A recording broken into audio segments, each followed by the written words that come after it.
Unacademy. Let's crack it.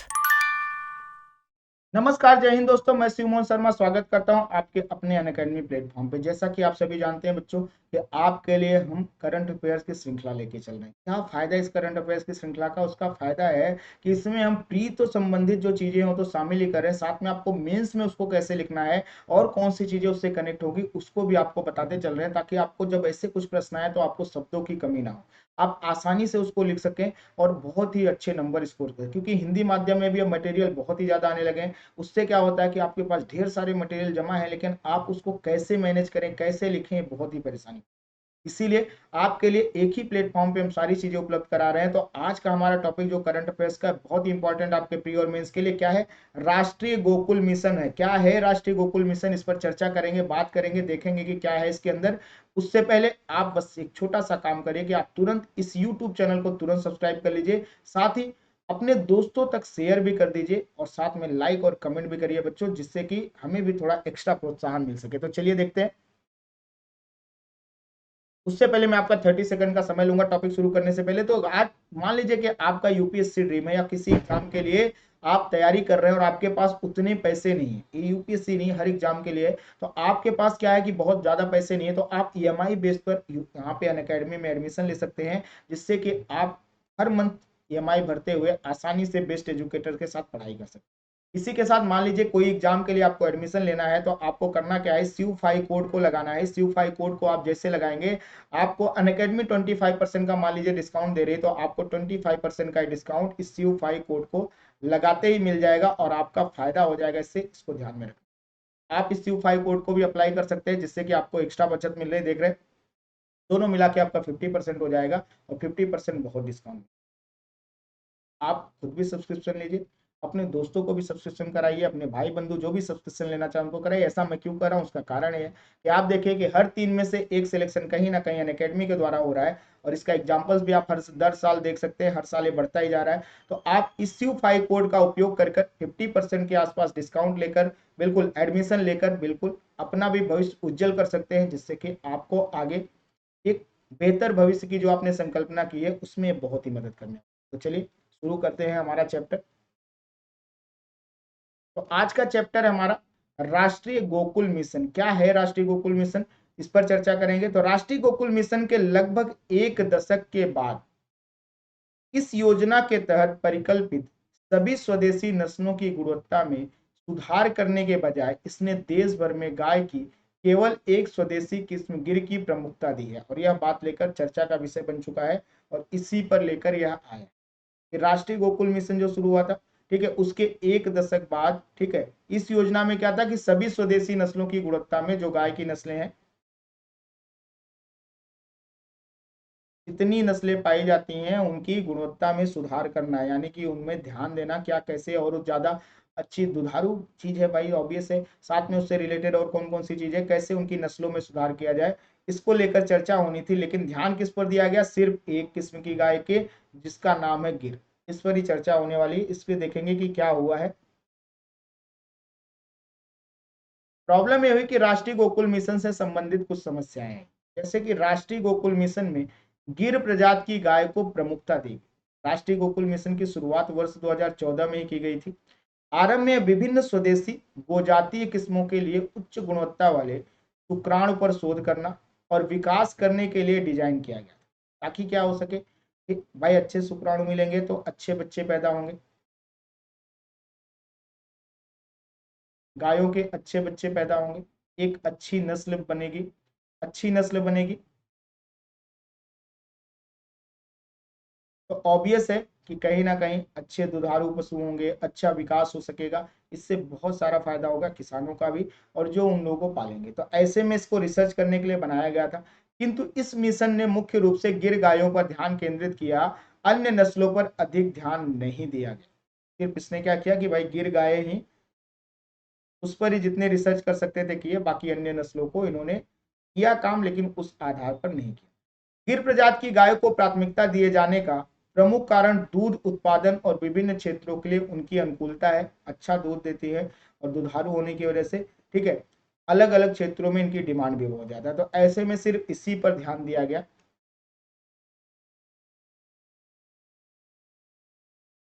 बात करें इससे पशुधन संख्या पर क्या प्रभाव पड़ा। वर्ष 2019 में की गई पशुधन जनगणना के अनुसार वर्ष 2013 के बाद से शुद्ध नस्ल की गिर गायों में 70% की वृद्धि देखी गई। इतना इन्होंने ध्यान दिया कि इसमें 70% की वृद्धि देखी गई है। इसके विपरीत साहिवाल हो गई जो गाय, हरियाणा जैसी अन्य स्वदेशी नस्लों की समान वृद्धि नहीं हो पाई।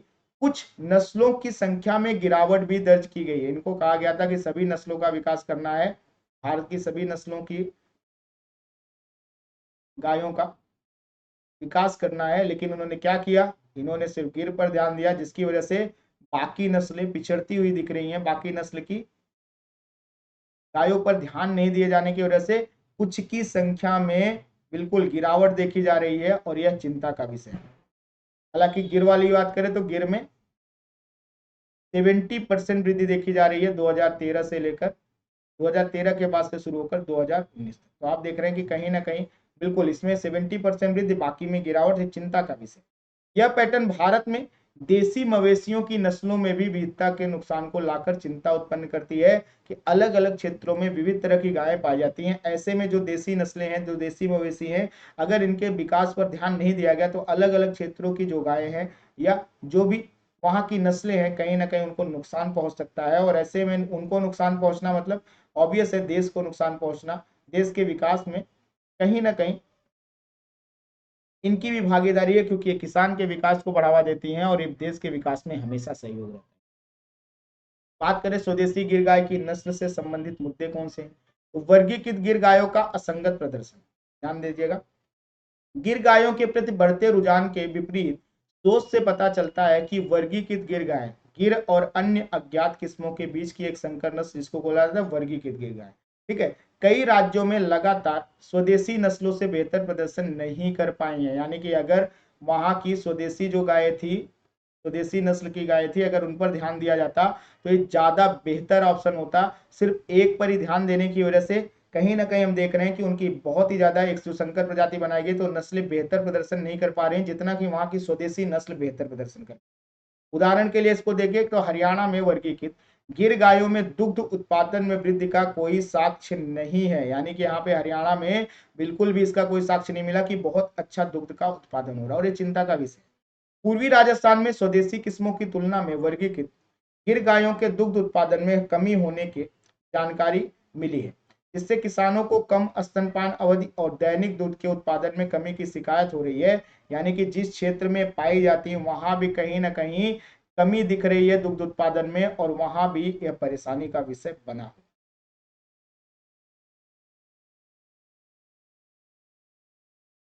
हालांकि पश्चिमी राजस्थान में अनुकूल जलवायु परिस्थितियों के कारण वर्गीकृत गिर गाय बेहतर प्रदर्शन करती हैं वहां पे, क्योंकि उनके हिसाब से जलवायु है। तो इस आधार पर देखा जाए कि अगर स्वदेशी नस्लों को उनके स्थान पर बेहतर तरीके से अगर प्रयास किया गया रहता कि अच्छी नस्लों का बेहतर विकास किया गया रहता, तो उनके जलवायु के हिसाब से उनको वो बिल्कुल उसको सूट करता था और वो अच्छा प्रदर्शन ज्यादा कर सकती थी। यहाँ पे इसका राजस्थान का उदाहरण आप गिर गायों के लिए देख सकते हैं। माइक्रो क्लाइमेट के अनुकूलन से परे कारक क्या है। माइक्रो क्लाइमेट वर्गीकृत गिर गायों का प्रदर्शन सूक्ष्म जलवायु परिस्थितियों के प्रति उनकी अनुकूलन क्षमता से परे अन्य कारकों से प्रभावित होता है। जैसे कि उदाहरण के लिए इसको समझें कि गिर गाय झुंड में विकास करती है, अतः अलग अलग पाए जाने से उनका दुग्ध उत्पादन कम हो जाता है। और क्या होता है, किसान 10 गिर गाय एक साथ नहीं पाल सकता। कोई बड़ा किसान तो पालेगा, लेकिन छोटा किसान क्या करेगा, एक ही गाय पालेगा। अब उस एक गाय में, ठीक है, क्योंकि ये झुंड में रहने वाली गाय हैं, अब इसी वजह से कहीं ना कहीं उनके दुग्ध उत्पादन में कमी देखी जाती है और ये परेशानी का विषय। बात करें अगर पर्याप्त संसाधनों और सहायता के बिना ये गायें किसानों के लिए बोझ बन सकती हैं। विदर्भ क्षेत्र की घटनाएं इसका प्रमाण है कि यहाँ पर कहीं ना कहीं उल्टा मामला हो गया कि लेके तो आए थे कि अपना विकास करने के लिए, और किसानों पर भी बोझ बन गई। तो इसको ध्यान में रखना है कि इसको भी ध्यान देना है कि विकास का माध्यम तो बनाया गया, लेकिन कहीं ना कहीं वो पूर्ण रूप से सफल नहीं हो पा रहा है। आवश्यक समाधान की बात करें तो अनुवांशिक रूप से श्रेष्ठ स्वदेशी गायों पर जोर दिया जाना बहुत ही ज्यादा जरूरी है, जो अलग अलग क्षेत्रों में पाई जाती है। विशेषज्ञ कुछ अधिक दूध देने वाली गोजाति नस्लों की बजाय स्वदेशी नस्लों में से अनुवांशिक रूप से बेहतर गायों की पहचान करने और प्रजनन करने का सुझाव देते हैं। कि विशेषज्ञ क्या कहते हैं कि आप ना अलग अलग नस्लों में, ठीक है, बहुत ही प्रयास कर रहे हैं कि कुछ ऐसी नस्लें बना ली जाए, कुछ ऐसी नस्लें आई जाए, कुछ ऐसे उन्हें संकर प्रजाति बनाई जाए जिससे कि बहुत ही बेहतर हो, उसकी बजाय कह रहे हैं कि आप जो अनुवांशिक रूप से बेहतर है, ठीक है, उनको ध्यान दिया जाए, उनकी पहचान की जाए और उनके प्रजनन को सुझाव देते हैं कि इससे क्या होगा कि उस क्षेत्र में ही बिल्कुल उसका उत्पादन अच्छा होगा और जिससे लोगों का जीवन बेहतर हो सकेगा। बात करें महाराष्ट्र के पशुपालन विभाग ने वर्ष 2012 से लेकर 14 में आनुवांशिक रूप से बेहतर स्वदेशी नस्लों के वीर्य को पशुशालाओं तथा पशुशालाओं तक सुलभ कराकर एक सफल अनुप्रयोग किया, जो इस दृष्टिकोण की क्षमता को दर्शाता है। इन्होंने क्या किया कि जो वीर्य थे, अच्छी नस्लों के स्वदेश के बेहतर जो नस्लें पाई जाती थी, उनको अलग अलग जो पशुशालाएं थी जहां पर ढेर सारे पशु पाए जाते, ढेर सारे पशु पाले जाते, वहां तक पहुंचाकर इसका प्रयास भी किया और ये सक्सेसफुल रहा।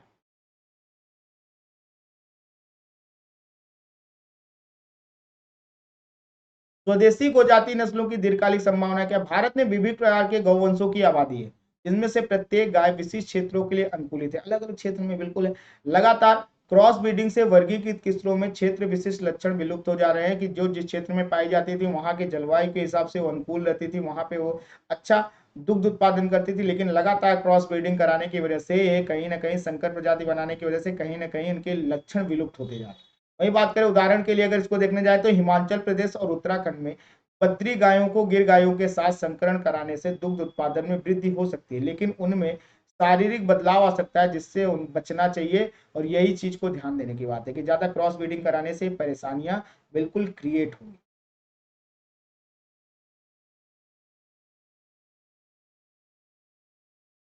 कह रहे हैं कि अतीत से सीख और भविष्य के लिए एक लक्ष्य निर्धारित करना बहुत ही जरूरी है कि विशेषज्ञ श्वेत क्रांति की गलतियों को दोहराने के प्रति आगाह कर दें। कैसे? जिसमें भारतीय गौवंशों के साथ क्रॉस ब्रीडिंग के लिए जर्सी जैसी विदेशी नस्लों को आयात किया गया था और इसकी वजह से भारतीय जो नस्लें पाई जाती हैं उनको ही नुकसान हुआ। क्रॉस ब्रीडिंग कराने के चक्कर में जर्सी गाय बुलाई गई विदेशों से, जिससे भी बेहतर हमारे यहाँ भी गाय हो सकती थी, लेकिन कहीं ना कहीं क्रॉस ब्रीडिंग की वजह से हमारी भारतीय नस्लों को इससे नुकसान पहुंचा।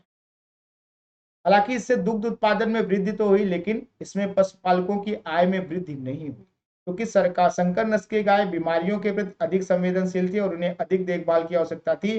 तो जितना दूध उत्पादन करके क्या कर रहे थे, पैसे कमा रहे थे, उतना ही उनके दवाइयों से लेकर उनको रख रखाव से लेकर खर्चे की वजह से कहीं ना कहीं उतना जितना फायदा हो सकता था एक स्वदेशी नस्ल की गाय को रख के, उसको भाई अनुकूल था उस जलवायु में, बिल्कुल वो आसानी से रह सकती थी, इतनी बीमारियों के प्रति संवेदनशील नहीं थी, तो बिल्कुल उससे ज्यादा फायदा था, बजाय कि क्रॉस ब्रीडिंग करा के हम देखें कि कुछ अलग नस्लें पैदा करें। राष्ट्रीय गोकुल मिशन की बात करें क्या है, तो इसे दिसंबर 2014 से स्वदेशी गोजाति नस्लों के विकास और संरक्षण के लिए लागू किया गया था। यह योजना 2400 करोड़ रुपए के बजट परिव्यय के साथ वर्ष 2021 से 2026 तक एक छत्री योजना है, जिसकी वजह से क्या जाएगा, राष्ट्रीय पशुधन विकास योजना के तहत भी इसे जारी किया गया और यहाँ पर देसी नस्लों के विकास की जैसे मैं अभी बात कर रहा था। नोडल मंत्रालय इसका मत्स्य पालन, पशुपालन और डेयरी मंत्रालय है। इसको भी ध्यान रखिएगा, कभी कभी मंत्रालय लिख देता है और हमको पता ही नहीं होता, तो मत्स्य पालन, पशुपालन और डेयरी मंत्रालय के अंतर्गत इसको शुरू किया गया है। उद्देश्य क्या था राष्ट्रीय गोकुल मिशन का? उन्नत तकनीकों का उपयोग करके गोवंश की उत्पादकता और दूध उत्पादन को अस्थायी रूप से बढ़ाना, जिससे कि किसानों का फायदा हो सके। साथ में प्रजनन उद्देश्यों के लिए उच्च आनुवंशिक योग्यता वाले बैलों के उपयोग को बढ़ावा देना, जिससे क्या हो सके कि अच्छे बच्चे पैदा हों, ऑब्वियस से अच्छी गाय की नस्लें पैदा हों, जिससे कि आगे इनका अच्छा विकास हो सके। प्रजनन नेटवर्क को मजबूत करने और किसानों तक कृत्रिम गर्भाधान सेवाओं की डिलीवरी के माध्यम से कृत्रिम गर्भाधान कवरेज को बढ़ाना। हालांकि ये बहुत सक्सेसफुली नहीं किया लोगों ने, क्योंकि आप जानते हैं हमारे यहाँ लाल फीताशाही की व्यवस्था की वजह से कहीं ना कहीं ये बहुत ही परेशानी का विषय है कि हमें जो टेक्नोलॉजी के माध्यम से हम बहुत सारी चीजें कर सकते हैं उसको भी हम ध्यान नहीं देते।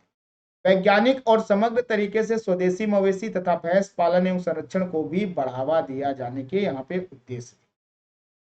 याद रखिएगा, स्वदेशी मवेशी भी इसमें शामिल है और भैंस पालन भी इसमें शामिल है, सिर्फ गाय से नहीं मतलब है, नहीं तो फिर आप उसको सिर्फ गाय मार के चले जाएंगे और आपका प्रश्न का उत्तर जो है बिल्कुल गलत होगा। साथ में देख लेते हैं पशुधन क्षेत्र से संबंधित और कौन कौन सी योजनाएं चलाई जाती है। तो पशुपालन और संरचना विकास निधि बनाई गई है। साथ में राष्ट्रीय पशु रोग नियंत्रण कार्यक्रम चलाया जा रहा है, ताकि अलग अलग क्षेत्र में जो बीमारियां फैलती हैं या जो बीमारियां होती हैं पशुओं को, उनका निवारण किया जा सके। राष्ट्रीय गोकुल मिशन, अभी आपने देखा है गोकुल से साथ में भैंसों से साथ में अलग अलग मवेशियों से संबंधित है। राष्ट्रीय कृत्रिम गर्भाधान कार्यक्रम शुरू किया गया था, जिससे क्या होगा, डिलीवरी की जाएगी, ठीक है, कहाँ पे, गांव में किसान तक की आर्टिफिशियल तौर पर गर्भाधान कराया जाए। राष्ट्रीय पशुधन मिशन भी शुरू किया गया। राष्ट्रीय कामधेनु प्रजनन केंद्र की व्यवस्था की गई है।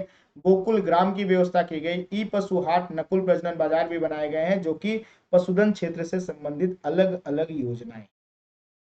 चलिए, आज का वीडियो हमारा यहीं समाप्त हो रहा है। जैसा कि मैंने आपको शुरुआत में ही बताया था कि अगर आपको अनअकैडमी पे एडमिशन लेना है तो आपको करने के लिए क्या है, आपको सिर्फ इस कोड को अप्लाई करना है। किस कोड को अप्लाई करना, शिव5 कोड को अप्लाई करना है। तो आपको 25% बाय डिफॉल्ट डिस्काउंट तो अनअकैडमी दे देगी, मान लीजिए किसी चीज के लिए। अब आपको एक्स्ट्रा 25% डिस्काउंट कैसे मिलेगा, जिससे आपका डिस्काउंट बढ़कर 50% हो जाए। तो ऐसे में आपको जो 25% एक्स्ट्रा डिस्काउंट मिलेगा वो इस शिव5 कोड लगाने से आपको मिल जाएगा। और शिव5 कोड लगाते ही आपको 25%, यानी कि जितना अनअकैडमी आपको डिस्काउंट देगी किसी भी एग्जाम के लिए, उतना ही डिस्काउंट आपको मेरा कोड लगाने से मिल जाएगा, शिव5। तो आप इस कोड को लगाइए और बिल्कुल अपना बेहतर भविष्य बनाइए, ताकि आप बेस्ट एजुकेटर के साथ पढ़ाई कर सके और आगे आपका भविष्य उज्जवल। तो चलिए, आज का वीडियो यही समाप्त हो रहा है। यहाँ तक जुड़ने के लिए आप सभी का बहुत बहुत धन्यवाद। आप सभी को नमस्कार। जय हिंद दोस्तों।